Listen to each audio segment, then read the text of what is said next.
Halo semuanya, kabar baik dan sehat selalu.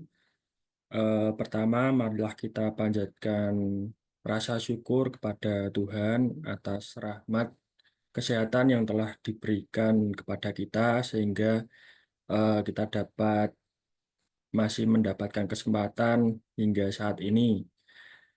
Perkenalkan, nama saya Vincentius Daniel Dewayana.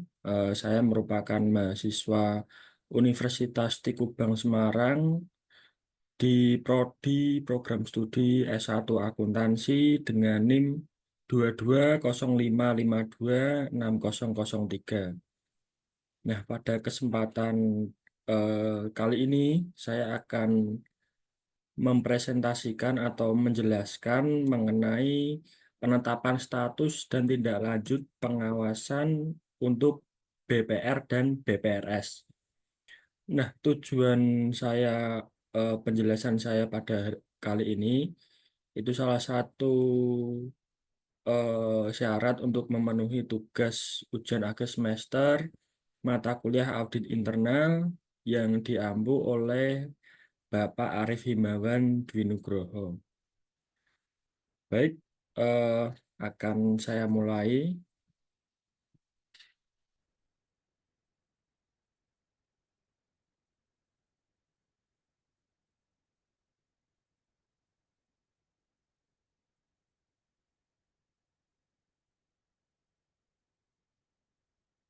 Nah, sebelum kita masuk ke materi ini, kita perlu mengetahui dulu latar belakang dari pembahasan apa penetapan status dan tindak lanjut pengawasan BPR dan BPRS ini.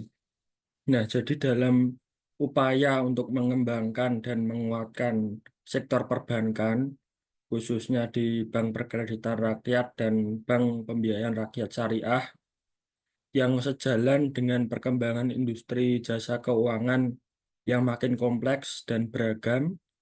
Nah, ini diperlukan deteksi awal terhadap permasalahan serta kondisi BPR atau BPRS yang berada dalam pengawasan normal maupun mengalami kesulitan yang membahayakan kelangsungan usahanya. Nah, nanti akan saya jelaskan apa itu BPR atau BPRS yang masuk ke dalam pengawasan normal maupun BPR-BPRS yang termasuk dalam kategori membahayakan keselamatan usahanya atau kelangsungan usahanya. Nah, hal tersebut merupakan langkah preventif untuk mengatasi permasalahan sejak dini sehingga tidak mengganggu kelangsungan usaha BPR atau BPRS. Jadi ini sebagai salah satu langkah untuk pencegahan begitu. Jadi tidak menunggu ada indikasi apa BPR atau BPR itu mengalami gangguan usaha, jadi bisa langsung diatasi secepat mungkin. Nah, dalam kondisi BPR atau BPRS berada dalam penyehatan, ini perlu diatur kewenangan dalam rangka pelaksanaan tugas pengawasan dengan menitik beratkan pada upaya perbaikan tingkat solvabilitas dan atau likuiditas sesuai dengan kriteria yang ditetapkan untuk mendukung kelangsungan usaha bank tersebut. Nah, oleh karena itu muncul atau terbentuklah POJK atau Peraturan Otoritas Jasa Keuangan Nomor 28 Tahun 2023 tentang penetapan status dan tindak lanjut pengawasan BPR dan BPRS. POJK ini merupakan penyempurnaan atas aturan-aturan OJK sebelumnya, antara lain POJK nomor 19 tahun 2017 serta POJK nomor 32 tahun 2019.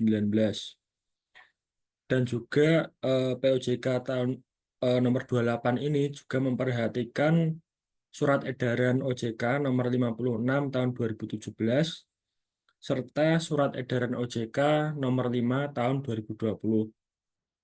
Nah, aturan-aturan dan eh, surat edaran ini sebenarnya isinya sama adalah penetapan status dan tindak lanjut pengawasan. Nah, hanya saja di POJK 28 ini adalah penyempurnaan atau upgrade dari peraturan-peraturan sebelumnya atau eksis BPR. Nah, POJK ini sendiri mulai berlaku efektif mulai 31 Desember 2023 dan masih berlaku sampai dengan sekarang. Lalu ada beberapa hal yang melatar belakangi penyempurnaan POJK ini. Antara lain, yang pertama mendukung dan mewujudkan upaya pengembangan dan penguatan sektor perbankan yang sejalan dengan perkembangan industri jasa keuangan yang makin kompleks dan beragam. Yang kita ketahui pada masa sekarang seiring dengan berjalannya berkembangnya teknologi, maka sektor perbankan itu juga ikut berkembang sesuai atau mengikuti perkembangan teknologi tersebut atau industri tersebut. Jadi bisa dibilang bahwa BPR atau BPRS sekarang itu juga makin kompleks dan beragam sifatnya. Lalu yang kedua ini menyelaraskan penetapan status dan tindak lanjut pengawasan BPR dan BPRS. Kemudian menegaskan tindak lanjut status pengawasan BPR dan BPRS yang ditetapkan dalam penyihatan atau BDP. Jadi istilah BDP ini adalah bank dalam penyihatan. Lalu selanjutnya untuk menyempurnakan pendekatan pengawasan secara lebih dini dalam rangka penanganan permasalahan BPR atau BPRS dalam pengawasan normal yang mengalami kesulitan dan membahayakan kelangsungan usahanya. Dan yang terakhir, ini untuk menyempurnakan beberapa pokok pengaturan yang berbasis prinsip atau principle base. Lalu pokok-pokok pengaturan pada POJK nomor 28 ini tadi ada 6, yaitu kriteria dan status pengawasan BPR dan BPRS, lalu tindakan pengawasan, kemudian pemberitahuan tertulis dan pengumuman, ada penempatan dana oleh LPS atau lembaga penjamin simpanan, kemudian pelaksanaan tugas pengawasan, dan yang terakhir ketentuan peralihan dan penutup. Nah, jadi ini adalah pokok-pokok materi yang akan kita bahas lebih lanjut. Tetapi tidak hanya terkait dengan pokok-pokok ini, nanti juga akan ada beberapa materi tambahan. Lalu untuk pokok bahasan sendiri, ini ada 5, yaitu status pengawasan BPR dan BPRS, kemudian status pengawasan dalam penyihatan atau BDP tadi, kemudian yang ketiga status pengawasan resolusi, keempat tindakan pengawasan, dan yang kelima pemberitahuan tertulis dan pengumuman. Jadi seperti pokok-pokok peraturan tadi, ini sedikit diringkas menjadi pokok bahasan, ini ada 5, dan nanti akan kita bahas satu persatu. Nah, sebelum kita mulai masuk ke pokok bahasan tadi, kita sebaiknya mengetahui dulu status pengawasan BPR dan BPRS. Jadi pengawasan BPR itu dapat diartikan sebagai kegiatan mengamati, meneliti proses kegiatan dari mulai perencanaan sampai dengan pelaksanaan, serta melakukan tindakan yang diperlukan untuk memeriksa, mencegah, memperbaiki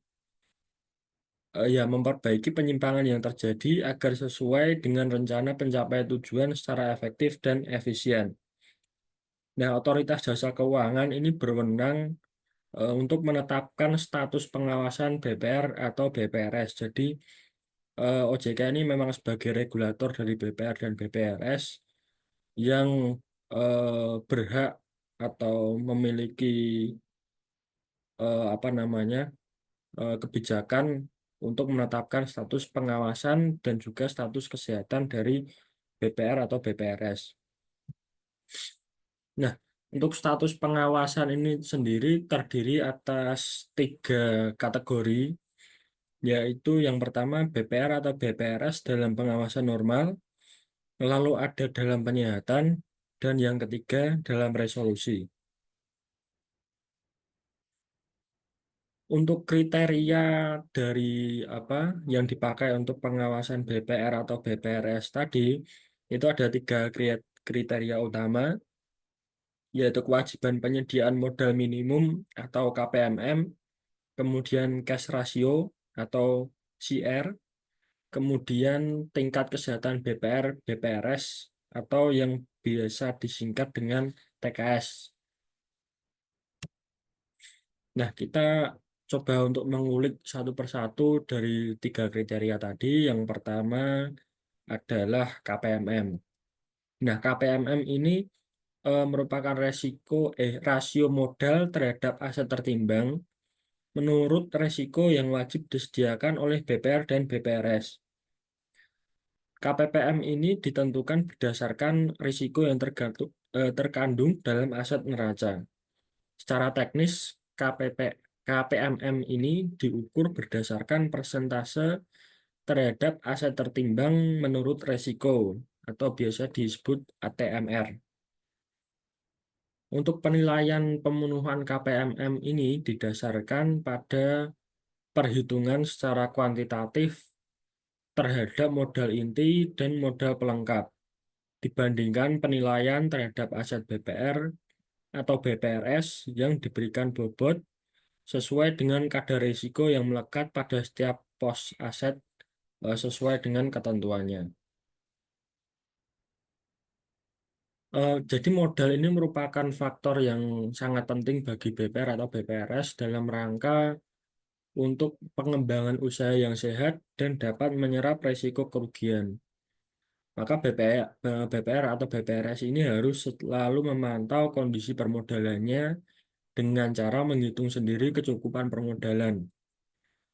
Nah, proses menghitung sendiri kecukupan modal ini paling sedikit untuk periode bulanan, jadi dilakukan per bulan dengan menggunakan format perhitungan kebutuhan modal minimum.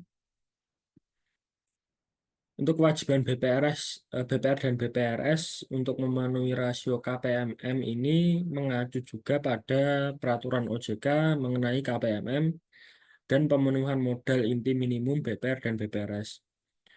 Namun pada eh, kesempatan ini saya tidak akan mengulik untuk POJK mengenai KPMM ini, hanya sebagai dasar atau acuannya saja. Lalu untuk kriteria pengawasan yang kedua itu ada cash ratio atau CR. Ini adalah perbandingan antara aset likuid terhadap kewajiban lancar. Nah, CR ini dihitung berdasarkan posisi laporan bulanan BPR atau BPRS selama 3 bulan terakhir, yang diperoleh berdasarkan laporan bulanan yang disampaikan oleh BPR atau BPRS dan atau pemeriksaan oleh OJK pada periode terakhir. Nah, jadi seperti yang sudah kita ketahui, pasti BPR atau BPRS yang sudah eh, terdaftar ataupun diawasi oleh OJK itu pasti wajib untuk melaporkan atau mengirimkan laporan bulanan. Bisa triwulan, bisa 6 bulan sekali, dan juga bisa tahunan. Nah, selama pelaksanaan laporan keuangan itu, pihak BPR juga diwajibkan untuk menghitung cash ratio. Dan ini selain bisa dihitung sendiri, bisa juga diperiksa langsung oleh otoritas jasa keuangan pada saat periode terakhir ataupun saat-saat tertentu. Nah, cash ratio rata-rata 3 bulan terakhir ini dihitung berdasarkan posisi laporan BPR atau BPRS, kemudian bisa juga dihitung secara harian. Jadi jika BPR atau BPRS dinilai mengalami kesulitan likuiditas yang berpotensi membahayakan kelangsungan usaha atau kelangsungan usahanya. Nah, jadi diperoleh berdasarkan laporan bulanan yang disampaikan oleh BPR atau BPRS dan atau pemeriksaan oleh OJK. Kemudian untuk kriteria yang ketiga ada tingkat kesehatan. TKS ini adalah hasil penilaian kondisi yang dilakukan terhadap faktor profil risiko, tata kelola, rentabilitas, serta permodalan BPR atau BPRS. tingkat kesehatan ini digunakan sebagai salah satu sarana dalam melakukan evaluasi terhadap kondisi yang sebenarnya dan permasalahan yang dihadapi oleh BPR atau BPRS tersebut. Serta TKS ini bisa menentukan tindak lanjut untuk mengatasi kelemahan atau permasalahan, baik berupa tindakan perbaikan oleh BPR atau BPRS tersebut maupun tindakan pengawasan oleh OJK. Jadi memang ini dilakukan sebagai langkah preventif, jadi untuk mengetahui lebih dini bahwa apakah usaha BPR atau BPRS tersebut mengalami kendala atau tidak. Itu nanti akan ditentukan oleh tingkat kesehatan. Nah, untuk peringkat komposit, jadi di TKS ini ada peringkat komposit, yaitu peringkat akhir hasil penilaian. Ini terdiri dari 5 peringkat, mulai dari PK1 sampai dengan PK5. Eh, Bank atau BPR, BPRS yang masuk ke PK1 itu dapat dikatakan sangat sehat, kemudian yang PK2 itu termasuk apa bisa dikatakan sehat, lalu PK3 itu cukup sehat, PK4 kurang sehat, dan terakhir PK5 itu dianggap tidak sehat. Lalu untuk penilaian tingkat komposit TKS ini pada prinsipnya merupakan penilaian akhir yang mempertimbangkan hubungan atau dampak secara komprehensif dan korelatif di antara seluruh faktor dan komponen TKS.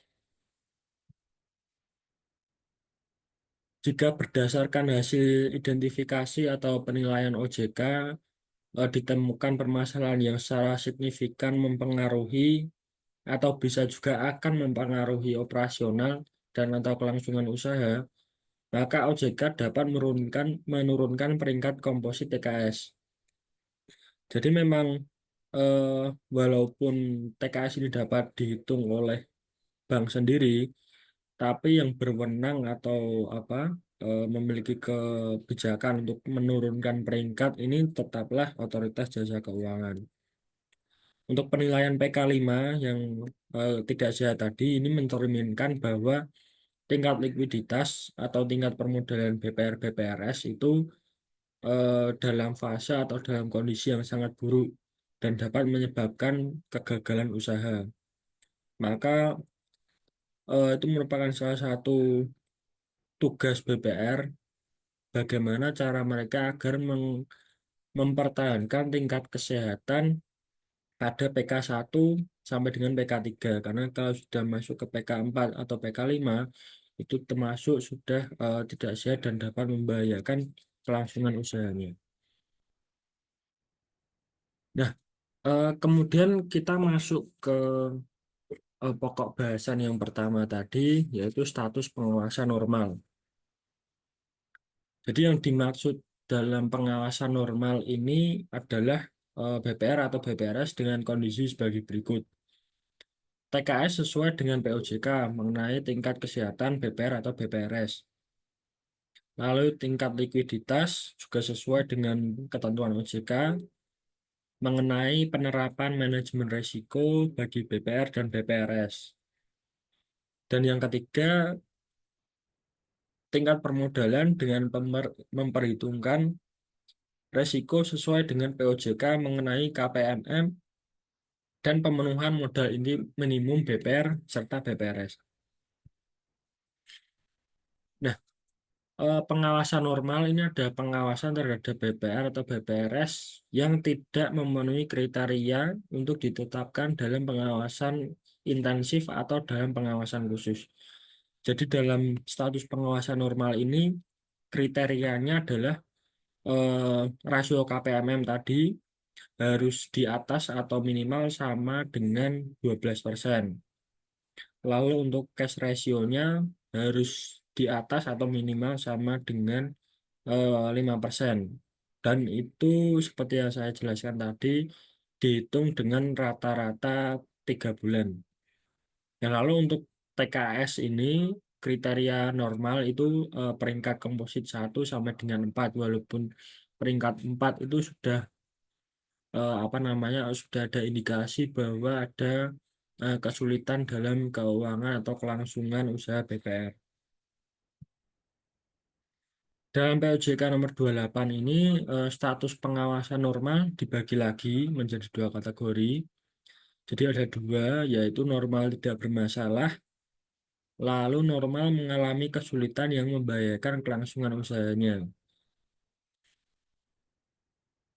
Mungkin jika normal tidak bermasalah dapat apa namanya diartikan secara mudah bahwa memang tidak ada suatu kendala eh, dalam BPR tersebut. Namun jika ada dikatakan membahayakan kelangsungan usahanya itu apabila kondisi usaha BPR atau BPRS semakin memburuk.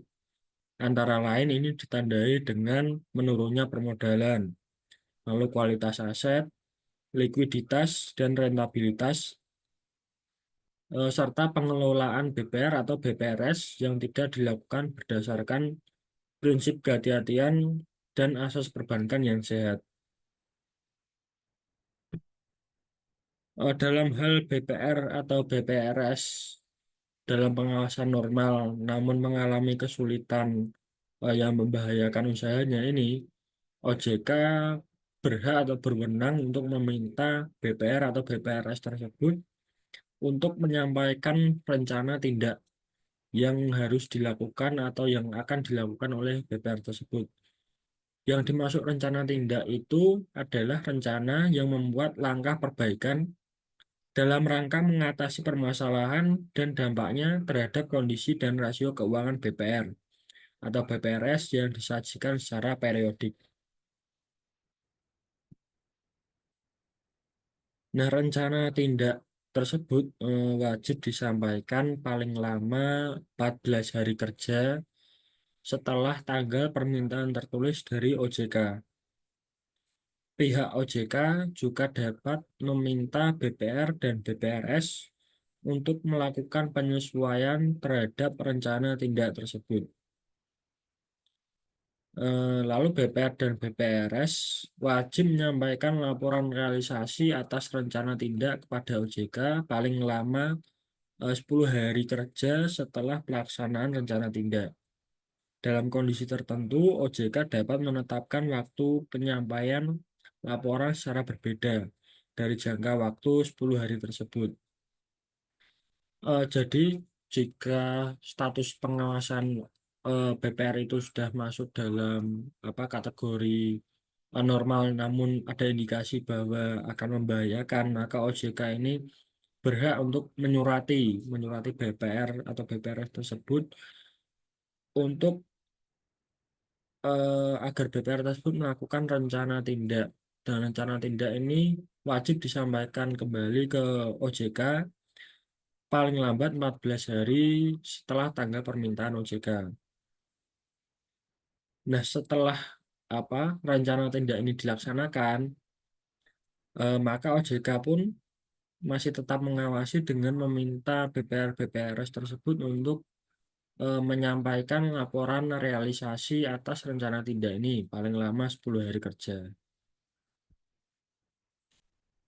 Nah, laporan realisasi atas rencana tindak yang disampaikan oleh BPR atau BPRS ini antara lain memuat penjelasan mengenai perkembangan dan permasalahan yang dihadapi dalam pelaksanaan rencana tindak, disertai dengan bukti dan atau dokumen pendukung terkait.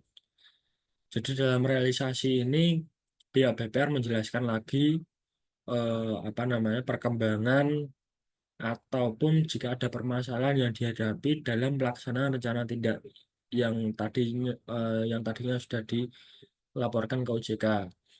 Jadi agar pihak bank dan pihak OJK pun bisa mengetahui di mana kendala atau mungkin memang itu sudah tidak bisa diselamatkan. Nah, lalu untuk yang kedua, status pengawasan yang kedua ini adalah dalam penyihatan atau BDP tadi. Otoritas Jasa Keuangan menetapkan status pengawasan dalam penyihatan kepada BPR atau BPRS dengan kriteria sebagai berikut. Yang pertama, rasio KPMM tadi ini di bawah 12%, lalu cash ratio di bawah 5% dalam rata-rata waktu 3 bulan, serta TKS tingkat kesehatan ini berada pada peringkat komposit 5 dan ini terjadi selama 2 periode berturut-turut, maksudnya selama 2 kali periode pemeriksaan ternyata didapatkan bahwa BPR atau BPRS tersebut termasuk dalam kategori peringkat komposit 5 atau TK5 tadi. Nah, status BDP ini dapat ditetapkan untuk jangka waktu paling lama 1 tahun, terhitung sejak tanggal surat pemberitahuan dari OJK. Pada prinsipnya, predikat TKS ini tidak dapat dipisahkan dengan penilaian kondisi CAR atau CR.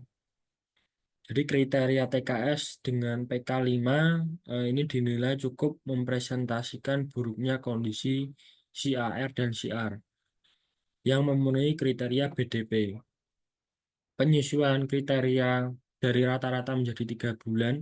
Jadi sebelumnya di POJK sebelumnya itu kriteria CR adalah 6 bulan. Nah, dengan adanya POJK terbaru ini, salah satu penyempurnaan bentuk penyempurnaannya adalah kriteria CR ini diubah menjadi 3 bulan. Nah, ini dimaksudkan untuk lebih cepat mendeteksi atau menangani permasalahan likuiditas BPR atau BPRS secara lebih dini. Nah, tadi BDP itu dapat ditetapkan minimal 1 tahun. Tapi selama proses berjalannya ini penetapan waktu BDP bisa saja kurang dari 1 tahun, misalkan saja contohnya 3 bulan. Nah, ini dapat dilakukan dalam hal BPR atau BPRS mengalami pemburukan atau permasalahan kondisi keuangan yang signifikan. Misalnya rasio CAR setelah pemeriksaan tergolong negatif. Untuk contoh kasusnya sendiri, ini berdasarkan laporan keuangan pada posisi bulan April 2024, diketahui rasio KPMM PT BPR KCA ini adalah 13%.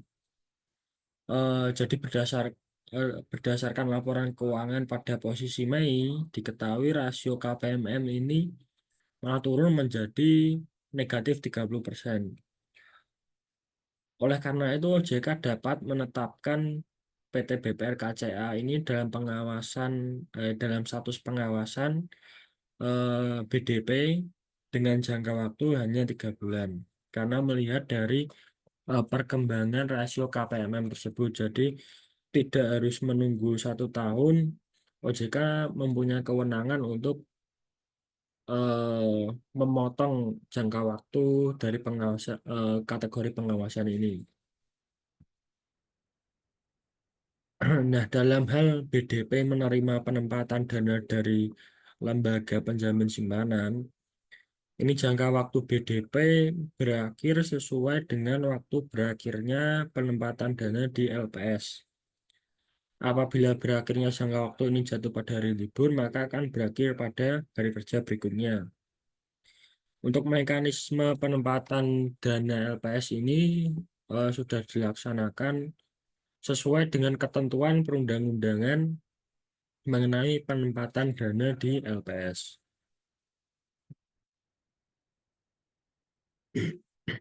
BPR dan BPRS dengan kriteria BDP ini dapat tidak ditetapkan statusnya menjadi BDP dengan ketentuan yang pertama telah memperoleh hasil penelaahan atas dokumen persiapan pelaksana penggabungan,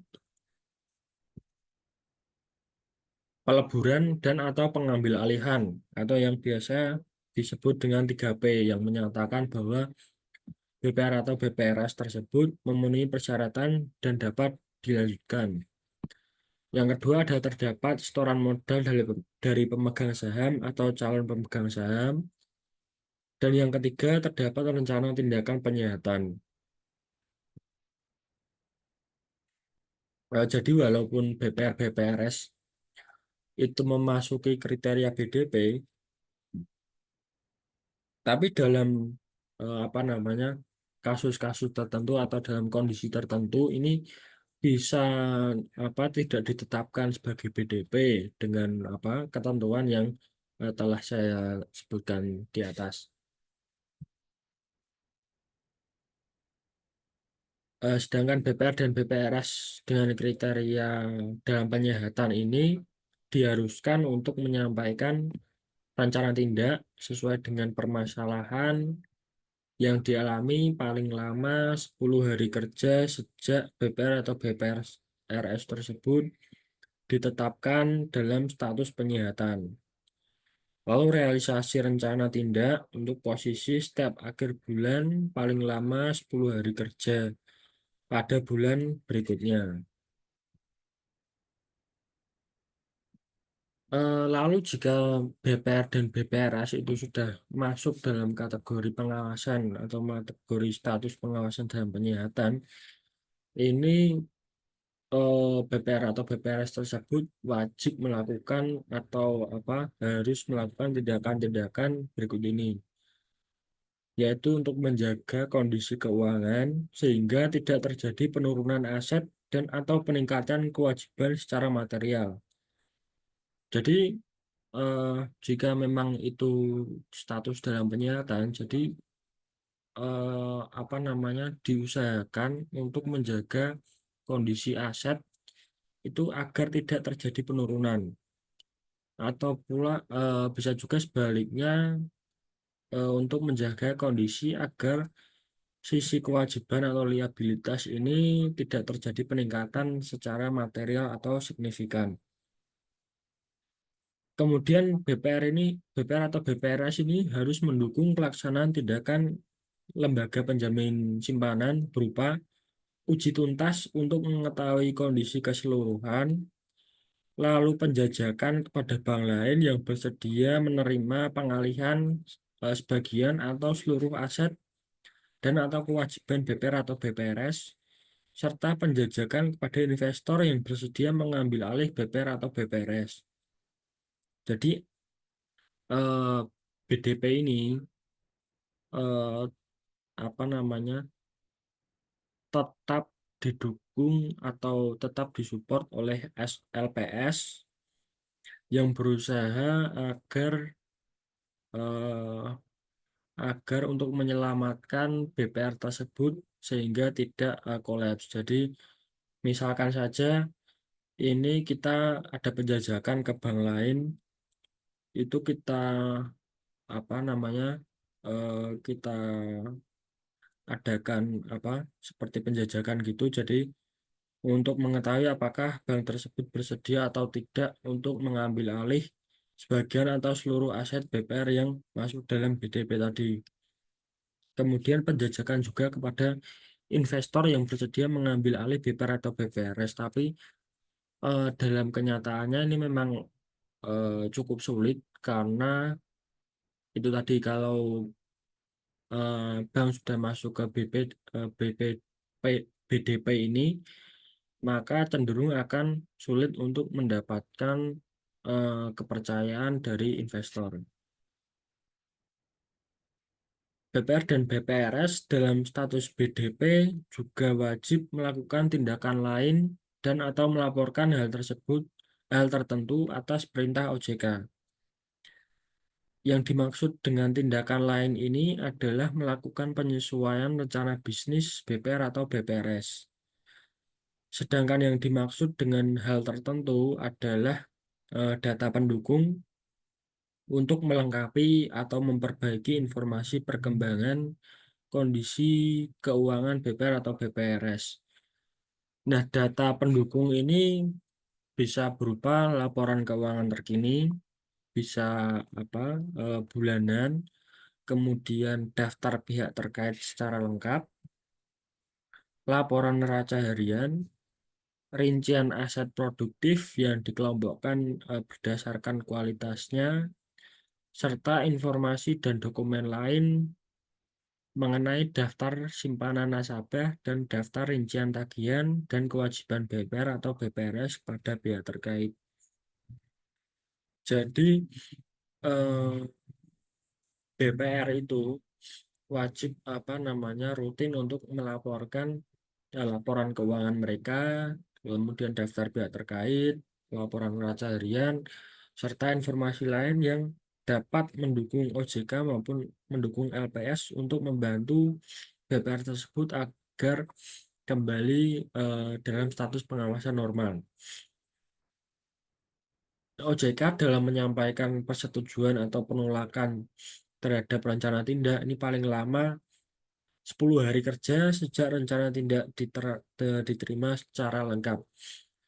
Jadi tidak serta-merta seluruh rencana kerja yang kita sampaikan ke OJK itu dapat diterima. Pastinya akan OJK teliti terlebih dahulu eh, intensi-intensi ataupun langkah-langkah dalam rencana tindak tersebut. Dan OJK pun berhak untuk menyetujui serta menolak rencana itu. Dalam hal rencana tindak yang disampaikan tadi sudah disetujui oleh OJK, maka BPR atau BPRS wajib merealisasikan rencana tindak tersebut sejak tanggal surat persetujuan OJK.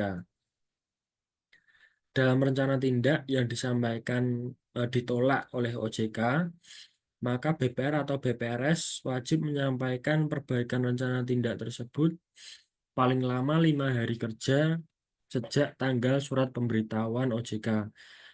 Jadi OJK jika mereka menolak itu juga wajib untuk menyampaikan kembali alasan mereka kenapa menolak rencana tindak dari BPR tersebut. Jadi agar pihak bank pun mengetahui apa yang perlu mereka perbaiki di rencana tindak tersebut.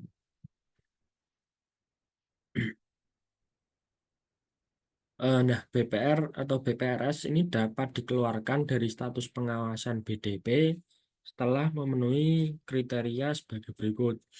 KPMM paling sedikit 12%, kemudian cash ratio rata-rata 3 bulan terakhir paling sedikit 5%, dan tingkat kesehatan minimal di komposit PK4.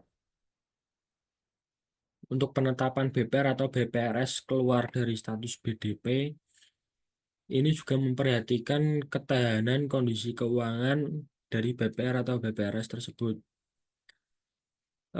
Penggunaan kata dapat yang dimaksud ini adalah untuk memberikan fleksibilitas dengan mempertimbangkan proyeksi perkembangan kondisi keuangan. Jadi eh, tetap kita melihat kondisi terkini dari BPR tersebut jika memang telah ada perbaikan di kemudian hari, ada peningkatan KPPM dan CR, itu BPR atau BPRS tersebut dapat keluar dari status pengawasan dalam penyihatan dan kembali ke status normal. BPR atau BPRS yang diketahui tidak menindaklanjuti proses 3P dan atau penambahan modal di setor, tidak merealisasikan rencana tindak atau mengalami pemburukan kondisi keuangan dan atau belum memenuhi kriteria normal ditetapkan sebagai BDP. Jadi jika diketahui mereka tidak menindaklanjuti proses, tidak ada perbaikan sama sekali dan belum juga memenuhi kriteria normal, maka tidak bisa dikeluarkan dari status dalam penyihatan. BPR atau BPRS yang tidak ditetapkan ke dalam status BDP merupakan BPR atau BPRS yang memiliki permasalahan non-struktural yang diyakini dapat memenuhi kriteria normal dalam waktu dekat. Nah, untuk pokok pembahasan yang ketiga ini kita sudah masuk ke status pengawasan dalam resolusi. OJK menetapkan status pengawasan dalam resolusi kepada BPR atau BPRS apabila sebelum jangka waktu BDP berakhir, kondisi permodalan dan atau likuiditas BPR atau BPRS mengalami pemburukan. Ini meliputi KPMM menjadi kurang dari atau sama dengan 2%. Lalu rata-rata CR selama 3 bulan itu kurang dari atau sama dengan 1%. Lalu berdasarkan penilaian OJK, sewaktu-waktu BPR atau BPRS mengalami penurunan KPMM dan CR yang tidak mampu meningkatkan KPMM menjadi paling sedikit 12% dan CR rata-rata 3 bulan terakhir paling sedikit 5%. Eh, jadi ini memang menjadi suatu status pengawasan yang paling berbahaya atau paling riskan karena dilihat dari apa KPMM-nya, dari CR-nya, kemudian dari tingkat kompositnya itu tidak ada indikasi sama sekali bahwa akan ada perbaikan, maka OJK berhak untuk menetapkan status pengawasan menjadi dalam resolusi. Nah, ini penilaian ini juga dapat sewaktu-waktu terjadi. Jadi misalkan eh, apa pihak OJK menilai bahwa BPR tersebut tidak dapat meningkatkan rasio KPMM atau CR dalam 3 bulan ke depan. Jadi itu bisa juga menjadi faktor untuk penetapan pengawasan dalam resolusi ini. Kemudian sampai dengan jangka waktu BDP berakhir, BPR atau BPRS belum dapat memenuhi KPMM paling sedikit 12% dan CR rata-rata 3 bulan terakhir paling sedikit 5%. BPR atau BPRS tidak dapat mengembalikan penempatan dan LPS. Jadi kita sudah mengetahui tadi bahwa tingkat dalam penyehatan itu bisa sampai dengan jangka waktu 1 tahun. Jika apa setelah jangka waktu tersebut dinilai banknya tidak bisa atau tidak dapat menjadi lebih baik atau memenuhi kriteria KPMM dan CR ini, maka OJK juga dapat menetapkan atau menurunkan pengawasannya menjadi dalam resolusi. Jadi untuk OJK ini menetapkan tata cara penilaian kemampuan dan kepatutan yang berbeda bagi pihak yang ditunjuk oleh LPS dalam rangka penanganan BPR dan BPRS dalam resolusi. Dalam hal lembaga penjamin simpanan ini memutuskan untuk melakukan penyelamatan terhadap BDR dalam resolusi ini, maka BPR atau BPRS yang bersangkutan tetap dalam status BDR sampai dengan diselesaikannya proses penyelamatan oleh LPS. OJK menetapkan BPR atau BPRS keluar dari status BDR setelah LPS ini menyelesaikan proses penyelamatan. Lalu BPR dan BPRS yang melanggar ketentuan rencana tindak dan laporan realisasi akan dikenakan sanksi administratif berupa teguran tertulis. Jika telah dikenakan sanksi teguran tertulis namun masih dilakukan pelanggaran, maka BPR dan BPRS dapat dikenakan sanksi administratif berupa penghentian sementara sebagian kegiatan usahanya.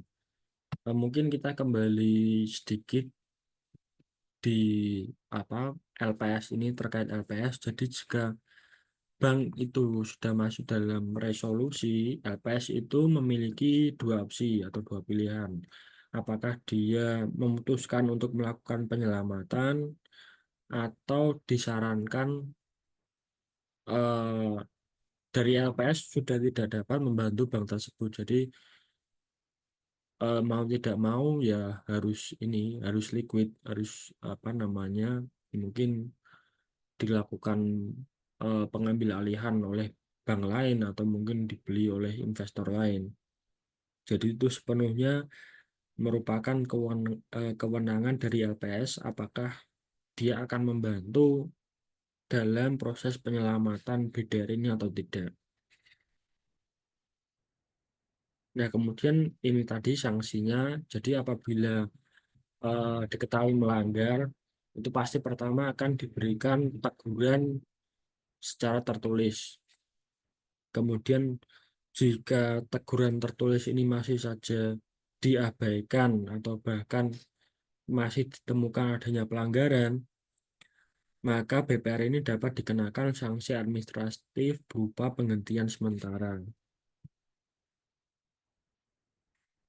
Lalu kita masuk dalam tindakan pengawasan.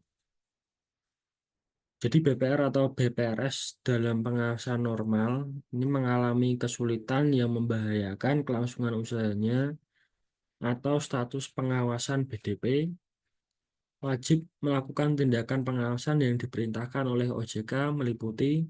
Nah, jadi yang dimaksud ini tadi kan jika pengawasan normal itu bagi dua, pengawasan normal yang tanpa masalah, lalu pengawasan normal yang mengalami kesulitan yang membahayakan.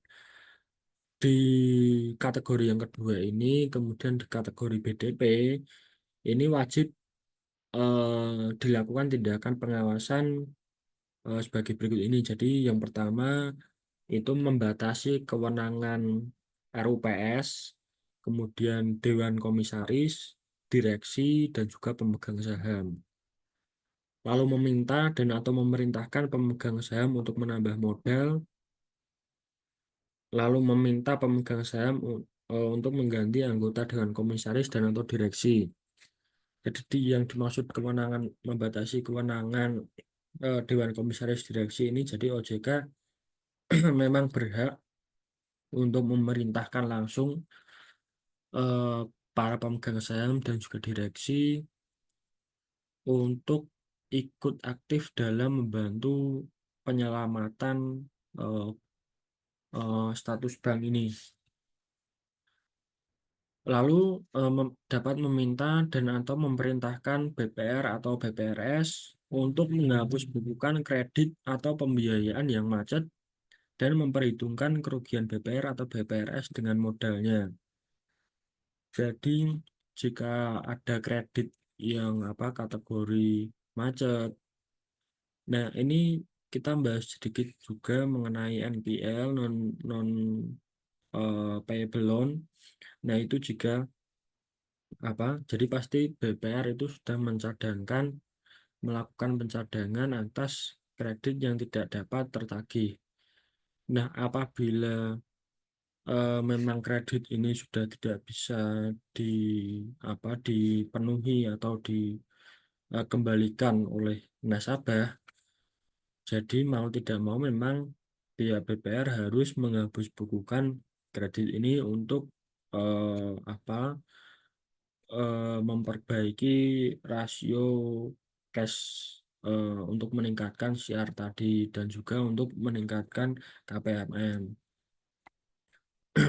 Lalu meminta BPR atau BPRS melakukan penggabungan atau peleburan dengan BPR atau BPRS lain.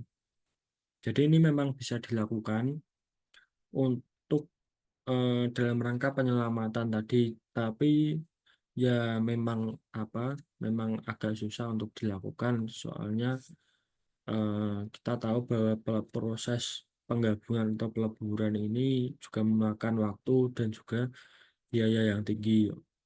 Selain itu juga perlu persetujuan dari banyak pihak. OJK kemudian bisa meminta pemegang saham untuk menjual kepemilikan BPR atau BPRS kepada pembeli atau investor lain yang sekiranya tertarik untuk membeli BPR atau BPRS ini. Lalu meminta dan atau memerintahkan BPR atau BPRS untuk menyerahkan pengelolaan seluruh atau sebagian kegiatannya kepada pihak lain. Kemudian meminta dan atau memerintahkan BPR atau BPRS menjual sebagian atau seluruh aset dan atau kewajiban BPR atau BPRS kepada pihak lain. Lalu memerintahkan pemegang saham untuk memberikan pinjaman kepada BPR atau BPRS, memerintahkan pemegang saham untuk mendukung pelaksanaan tugas OJK dan tugas LPS saat mengatasi permasalahan BPR atau BPRS. Lalu menunjuk pengelola statuter dalam memerintahkan BPR atau BPRS untuk mendukung pelaksanaan tugas pengelola statuter yang ditempatkan di BPR atau BPRS. Nah, jadi OJK ini juga dapat meminta atau memerintahkan pemegang saham ini untuk memberikan pinjaman pribadi kepada BPR atau BPRS tersebut. Nah, ini juga apa namanya sebenarnya agak sulit juga mengingat mungkin tidak semua pemegang saham yang masih ingin memberikan pinjaman harta pribadinya untuk menyelamatkan BPR. Pasti mereka akan memilih opsi entah itu untuk melepaskan saham mereka beralih ke BPR lain. Nah, itu eh, pasti menjadi pertimbangan mereka tersendiri. Lalu kemudian dapat memerintahkan BPR atau BPRS untuk tidak melakukan transaksi tertentu dengan pihak terkait dan atau pihak lain yang ditetapkan oleh OJK. Lalu membatasi kegiatan usaha tertentu, memberikan perintah tertulis kepada BPR atau BPRS dan atau pihak tertentu, lalu memerintahkan BPR atau BPRS untuk melakukan langkah lain yang dianggap perlu oleh OJK. Nah, tadi ada apa poin yang mengatakan bahwa OJK berhak untuk memerintahkan pembatasan kegiatan usaha. Nah, ini contoh membatasi kegiatan usaha ini antara lain penghentian sementara pembukaan jaringan kantor, lalu penghentian sementara untuk melakukan kegiatan usaha tertentu, serta larangan penghimpunan dana dan atau penyaluran dana. BPR atau BPRS yang melanggar ketentuan tindakan pengawasan dikenakan sanksi administratif berupa teguran tertulis. Jadi yang mungkin dimaksud dalam apa pembukaan jaringan kantor ini seperti kegiatan operasi sementara. Jadi misalnya membatasi untuk pemberian kredit. Nah, itu kan karena pasti akan menambah apa namanya kewajiban BPR, lalu akan menambah resiko juga kredit yang tidak dapat eh, apa kembali atau bisa juga larangan penghimpunan dana atau penyaluran dana. Nah, setelah dikenakan sanksi teguran namun masih dilakukan pelanggaran, ini BPR dan BPRS dapat dikenakan sanksi administratif berupa penghentian sementara sebagian kegiatan usaha. BPR atau BPRS yang tidak melaksanakan perintah tertulis, ini di poin N tadi, memberikan perintah tertulis. Nah, jika tidak melaksanakan perintah itu, maka dapat dikenakan sanksi pidana sesuai dengan undang-undang mengenai OJK. Kemudian untuk pokok pembahasan berikutnya ini mengenai pemberitahuan tertulis dan pengumuman.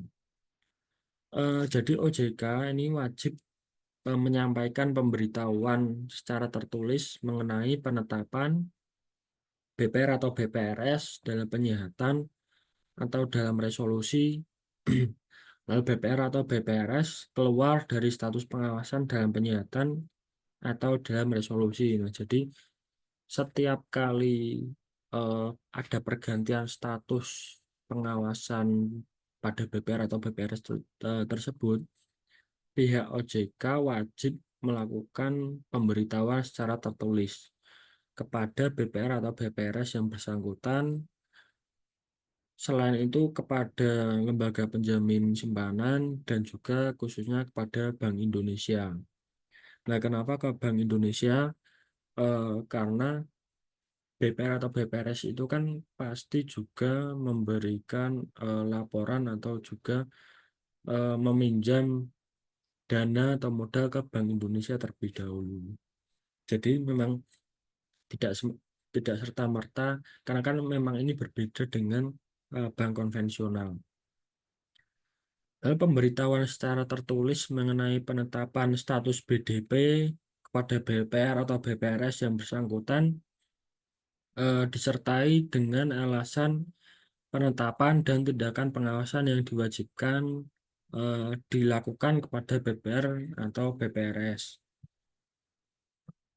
Pemberitahuan secara tertulis mengenai penetapan status BDP kepada LPS dan Bank Indonesia ini disertai informasi terkini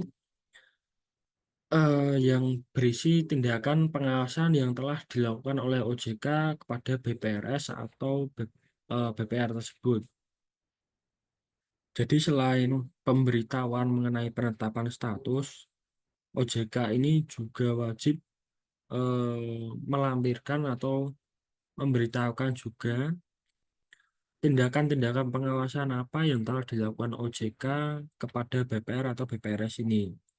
Jadi memang untuk menjadi kontrol bersama, kontrol antara LPS, Bank Indonesia, dan juga OJK itu sendiri, eh, dan tentunya oleh bank atau BPR BPRS. Pemberitahuan secara tertulis ini mengenai penetapan status BDR pada LPS disertai dengan permintaan memberikan keputusan menyelamatkan atau tidak menyelamatkan BPR atau BPRS. Jadi seperti yang sudah dijelaskan tadi, LPS dan OJK ini memiliki pilihan atau opsi apakah bank yang sudah masuk dalam status pengawasan resolusi itu masih layak untuk diselamatkan, masih bisa untuk diselamatkan atau tidak. Nah, pemberitahuan ini harus dilakukan secara tertulis juga.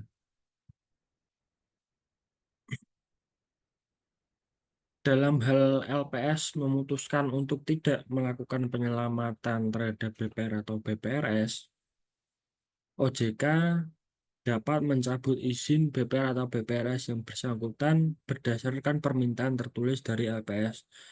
Jadi jika LPS sudah menilai bahwa BPR atau BPRS ini memang tidak bisa diselamatkan, jadi daripada menambah menambah hutang, menambah masalah di kemudian hari, maka dapat diputuskan untuk tidak dilakukan penyelamatan. Setelah LPS memutuskan hal tersebut, OJK dapat mencabut izin eh, usaha dari BPR atau BPRS yang bersangkutan. Lalu OJK memberitahukan keputusan apa cabut izin usaha ini kepada BPR atau BPRS yang bersangkutan, lalu kepada LPS dan juga kepada Bank Indonesia. Penyelesaian terhadap BPR atau BPRS yang telah dicabut izin usahanya oleh OJK dilakukan oleh LPS. Jadi eh, laporan dibuat oleh OJK lalu diserahkan atau diberitahukan kepada LPS dan Bank Indonesia. Kemudian selanjutnya itu adalah menjadi tugas LPS untuk melakukan penyelesaian kepada BPR atau BPRS yang izinnya telah dicabut oleh OJK. Nah, setelah menyampaikan ke LPS, ke Bank Indonesia, nah kemudian OJK ini juga wajib atau memiliki apa tugas untuk mengumumkan keputusan cabut izin usaha ini kepada masyarakat luas. Jadi agar masyarakat pun mengetahui bahwa BPR atau BPR tersebut sudah tidak mendapatkan izin dari OJK. Jadi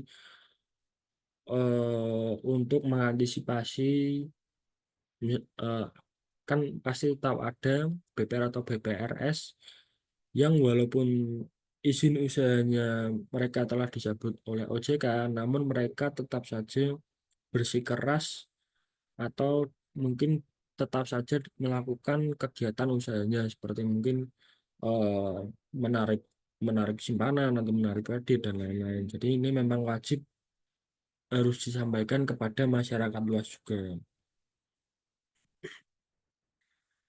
Dalam hal OJK memerintahkan pembatasan kegiatan usaha berupa penetapan larangan penghimpunan dana atau penyaluran dana, OJK memberitahukan secara tertulis kepada BPR atau BPRS mengenai penetapan dan atau pencabutan larangan yang dimaksud. Larangan penghimpunan dana atau penyaluran dana ini berlaku sejak tanggal surat pemberitahuan OJK. Jadi itu jika memang BPR atau BPRS sudah eh, tidak mendapatkan izin dari OJK, jadi seluruh kegiatannya baik itu penghimpunan atau penyaluran dana harus segera dihentikan. Dan itu mulai berlaku sejak tanggal surat pemberitahuan dari OJK. Penghimpunan dana yang dimaksud ini antara lain simpanan berupa tabungan atau bisa juga deposito berjangka dan pinjaman atau pembiayaan yang diterima dari pihak ketiga dan atau bank yang melakukan kegiatan usahanya secara konvensional atau berdasarkan prinsip syariah lain. Nah, larangan ini dimaksudkan untuk mencegah potensi kerugian yang dapat dialami oleh nasabah, kreditur, dan pihak lainnya. Jadi itu tadi jika memang sudah tidak mendapatkan izin dari OJK, masyarakat pun perlu tahu untuk mengantisipasi adanya pihak-pihak yang dirugikan dari kegiatan ilegal dari BPR atau BPRS tanpa izin ini.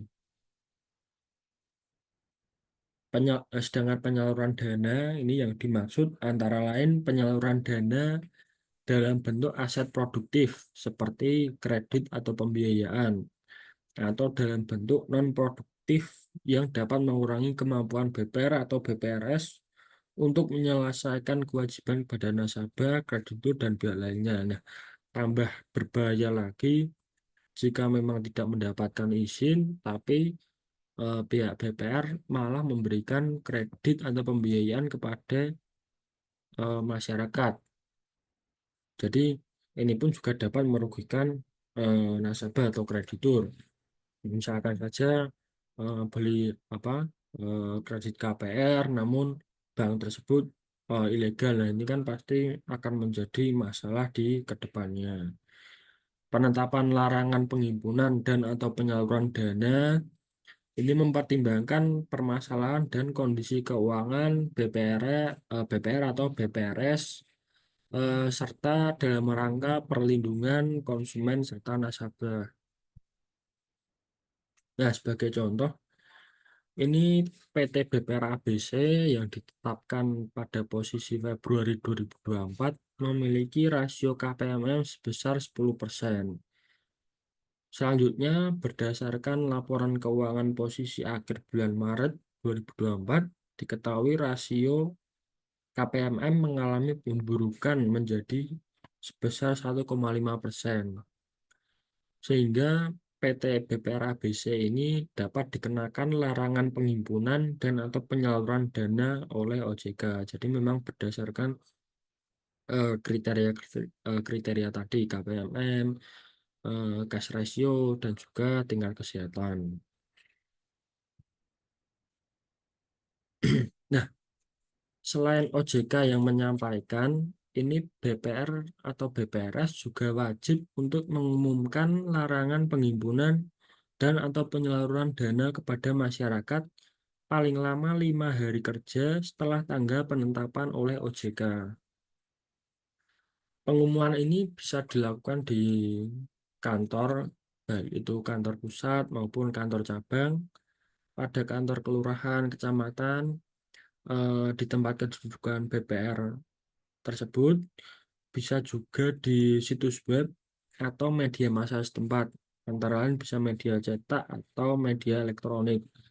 Jadi seperti yang kita awal eh, bahas ini kan eh, beriringan dengan kemajuan teknologi, pasti BPR juga dapat memanfaatkan perkembangan teknologi ke berbagai bidang, misal saja situs web, aplikasi, media massa, media sosial, dan lain-lain. Jadi setelah ditetapkan bahwa apa ada larangan perimbunan dana dan penyaluran dana ini, pihak BPR wajib untuk menyampaikan juga kepada nasabah, kepada kreditur mereka bahwa mereka memang sudah tidak dapat melakukan kegiatan penyaluran dan penghimpunan dana.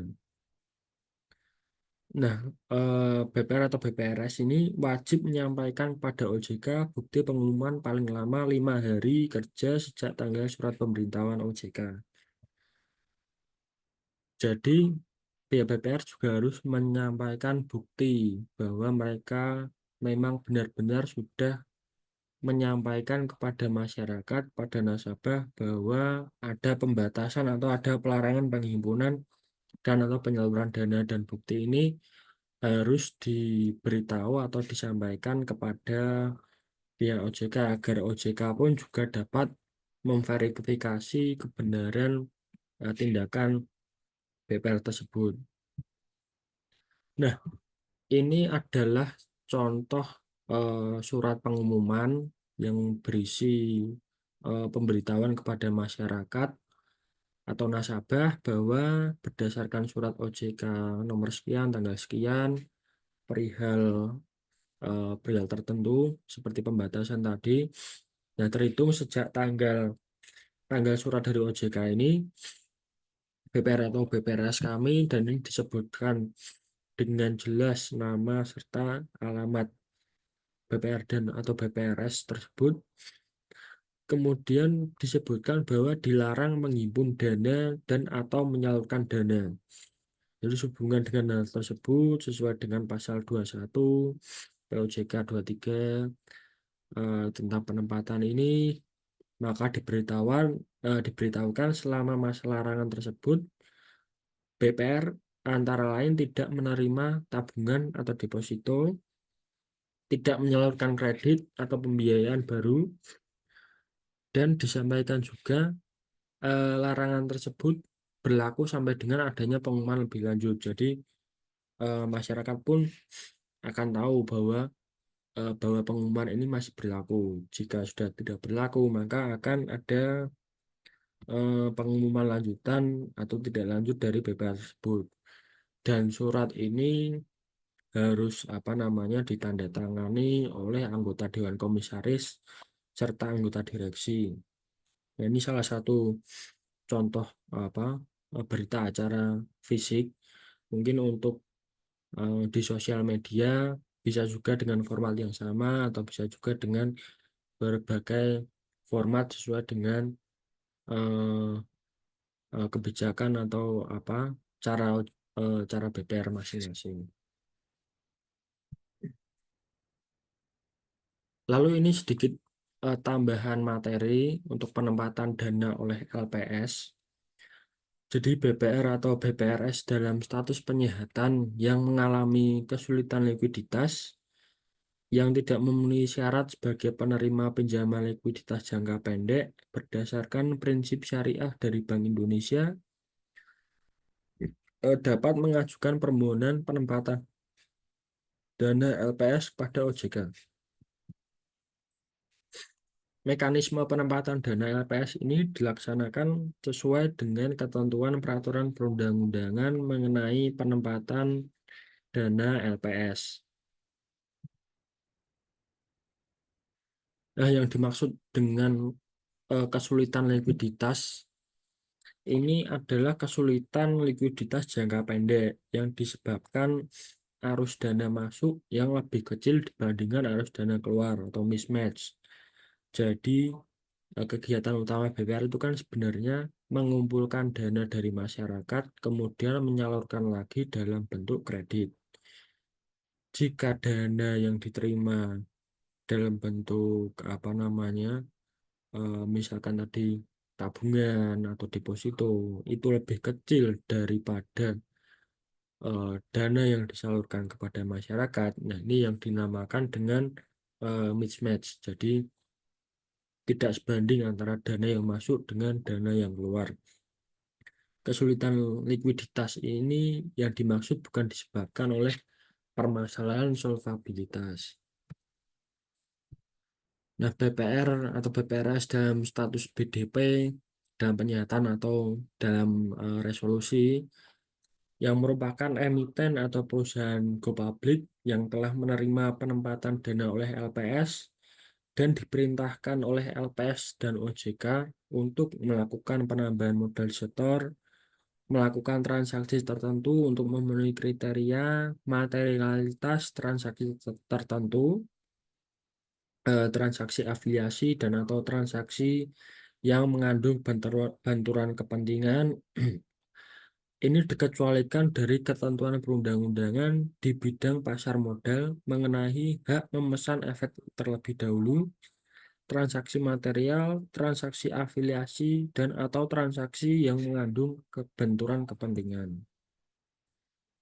Nah, ini juga sama, BPR atau BPRS dalam status BDP atau BEDAR yang merupakan emiten atau perusahaan publik yang tidak menerima, kalau tadi kan yang telah menerima, kalau sekarang ini yang tidak menerima penempatan itu juga sama, dikecualikan dari ketentuan perundang-undangan di bidang pasar modal mengenai hak memesan efek tertentu, transaksi material, transaksi afiliasi, dan atau transaksi yang mengandung benturan kepentingan. Lalu untuk pelaksanaan tugas pengawasan, nah, dalam rangka pelaksanaan tugas pengawasan ini OJK berwenang untuk meminta BPR atau BPRS mengambil dan menyerahkan data atau dokumen dari setiap tempat yang terkait dengan BPR atau BPRS tersebut. Lalu meminta BPR atau BPRS untuk mengambil dan menyerahkan data atau dokumen dan keterangan dari setiap pihak yang menurut penilaian OJK memiliki pengaruh terhadap BPR atau BPRS. Lalu memerintahkan BPR atau BPRS untuk melakukan pemblokiran atas rekening tertentu. Yang dimaksud dengan data atau dokumen ini adalah segala jenis data atau dokumen baik tertulis maupun elektronik yang terkait dengan objek pengawasan OJK. Sedangkan setiap tempat yang dimaksud adalah setiap ruangan dari kantor BPR atau BPRS dan tempat lain yang terkait dengan objek pengawasan OJK. Yang dimaksud dengan setiap pihak yang poin B tadi, ini adalah orang atau badan hukum yang memiliki pengaruh terhadap pengambilan keputusan dan operasional BPR atau BPRS, baik itu secara langsung maupun tidak langsung. Di antaranya pemegang saham, pengendali, atau pihak tertentu yang namanya tidak tercantum sebagai pegawai, pengurus, ataupun pemegang saham BPR atau BPRS, atau yang setara tetapi dapat mempengaruhi kegiatan operasional atau keputusan manajemen. Pelaksanaan kewenangan di huruf A dan B tadi dilakukan dalam pengawasan secara langsung dan pengawasan secara tidak langsung. Nah, kewenangan yang dilakukan dalam pengawasan langsung dan pengenaan sanksi ini dilaksanakan sesuai dengan POJK mengenai persyaratan dan tata cara pemeriksaan bank. Sedangkan kewenangan yang dilakukan dalam pengawasan secara tidak langsung ini dilaksanakan sesuai permintaan tertulis OJK kepada BPR atau BPRS. Nah, kemudian yang dimaksud dengan pengawasan langsung, secara langsung ini adalah pemeriksaan terhadap BPR atau BPRS. Sedangkan yang dimaksud dengan pengawasan secara tidak langsung adalah pengawasan dini melalui penelitian, analisis, dan evaluasi atas laporan, data, dan informasi BPR atau BPRS. Jadi yang dimaksud pengawasan langsung ini adalah kegiatan OJK yang langsung memeriksa fisik ke lapangan atau ke kantor BPR BPRS. Sedangkan pengawasan tidak langsung seperti tadi kan OJK tetap memeriksa laporan-laporan keuangan yang dilaporkan setiap triwulan, 6 bulan, dan bahkan tahunan. Lalu untuk perintah pemblokiran rekening ini dilakukan berdasarkan kewenangan OJK atau permintaan dari pihak lain kepada OJK. Perintah pemblokiran ini dilakukan terhadap rekening yang diduga digunakan untuk menerima atau menampung dana hasil perbuatan yang diindikasikan sebagai pelanggaran ketentuan di sektor jasa keuangan. Pemblokiran ini dilakukan dengan jangka waktu tertentu atau sampai dengan adanya perintah OJK untuk melakukan pembukaan pemblokiran. BPR dan BPRS wajib melaksanakan perintah OJK ini. Jika diperlukan, OJK berwenang memberikan perintah pemblokiran rekening dalam bentuk perintah langsung. Untuk ketentuan lebih lanjut mengenai pemblokiran rekening ini telah diatur juga oleh Otoritas Jasa Keuangan. Pemblokiran rekening tertentu terhadap rekening atas nama seseorang atau pihak lain yang telah dinyatakan sebagai tersangka atau terdakwa oleh polisi, jaksa, hakim, atau aparat penegak hukum lain berdasarkan kewenangan yang diberikan undang-undang dapat dilakukan sesuai dengan ketentuan peraturan perundang-undangan tanpa memerlukan izin dari OJK. Untuk BPR atau BPRS yang melanggar ketentuan, ini dapat dikenakan sanksi administratif berupa teguran, ini paling banyak 2 kali masing-masing dengan tenggat waktu 7 hari oleh OJK. Dan jika telah mendapatkan sanksi teguran namun masih ada pelanggaran, maka BPR BPRS dapat dikenai sanksi administratif berupa larangan sebagai pihak utama sesuai dengan POJK mengenai penilaian kembali bagi pihak utama lembaga jasa keuangan. Nah, itu tadi materi yang dapat saya sampaikan. Kurang lebihnya saya mohon maaf apabila masih banyak kekurangan baik dalam penyampaian materi, baik dalam PowerPoint maupun dari pada saat saya menjelaskan. Saya mohon maaf dan apa namanya, terima kasih semuanya telah menyaksikan presentasi atau penjelasan saya pada kesempatan ini. Nah, untuk menutup mungkin eh, saya akan sedikit memberikan apa nasihat kepada para penonton sekalian.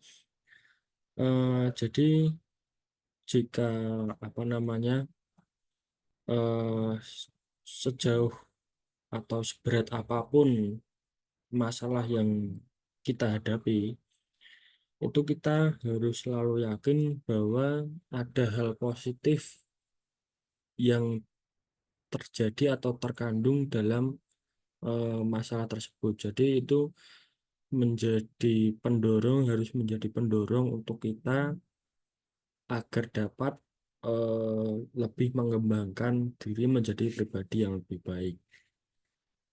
Mungkin itu yang dapat saya sampaikan.